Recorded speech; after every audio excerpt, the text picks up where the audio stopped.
اس کی ابتدا ہوتی ہے اقیم الصلاۃ ان الصلاۃ تنہی عن الفحشاء والمنکر، کہ نماز قائم کریں، نماز بے حیائی اور برے کاموں سے روکتی ہے۔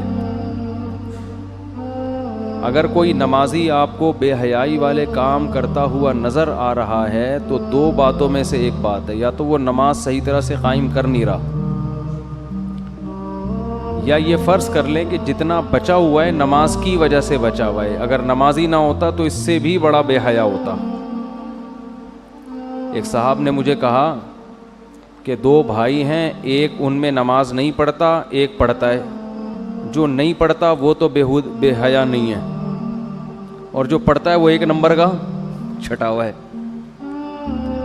تو مجھے کہنے لگے کہ قرآن میں تو آتا ہے کہ نماز بے حیائی سے روکتی ہے، تو جو نہیں پڑھ رہا وہ رکا ہوا ہے بے حیائی سے، جو پڑھتا ہے وہ سارے الٹے کام کر رہا ہے۔ تو میں نے اس سے کہا دیکھو یہ تو طے شدہ بات ہے کہ نماز بے حیائی سے روکتی ہے، نماز میں کوئی ایسا کام نہیں ہے جو آپ کو بے حیائی پر ابھارے، کوئی نماز میں تو طہارت ہے، پاکیزگی ہے، وضو ہے، کپڑوں کو پاک رکھنا، بے حیا آدمی کے تو کپڑے ہی پاک نہیں رہتے۔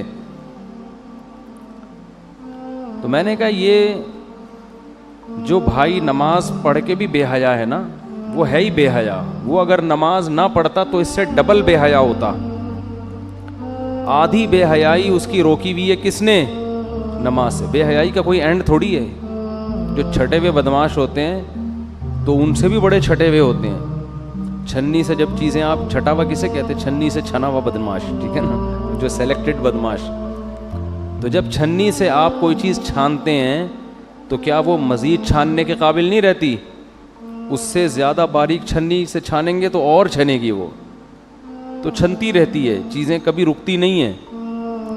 تو ایسے ہی اگر کوئی شخص نماز پڑھ کے بھی بے حیا ہے تو اس کا مطلب نماز نہ پڑھتا تو اس سے بھی 4 ہاتھ آگے ہوتا۔ اور میں نے کہا جو آپ کا بھائی نماز نہیں پڑھتا پھر بھی بے حیا نہیں ہے، تو اگر وہ نماز پڑھتا تو اس سے بھی زیادہ پاک دامن ہوتا، وہ جتنا اب ہے، اور نیک ہوتا۔